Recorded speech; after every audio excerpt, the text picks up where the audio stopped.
สวัสดีจ้าสวัสดีท่านผู้ชมทุกท่านนี่เป็นผลการออกรางวัลหวย5 น้อยปกติประจำงวดที่6กรกฎาคม2569รางวัลเลข2ตัวรางเลขที่ออก03รางวัลเลข5ตัวรางเลขที่ออก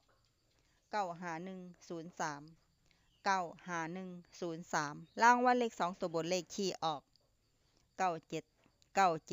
รางวัลเลข3ตัวบนเลขที่ออก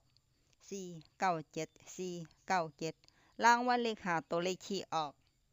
43นี่ก็เป็นผลออกรางวัลหวย5 น้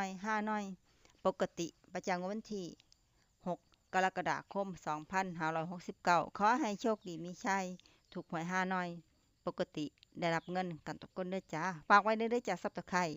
กดติดตามและเป็นกำลังใจขอบคุณทุกท่านที่เข้ามารับชมและรับฟัง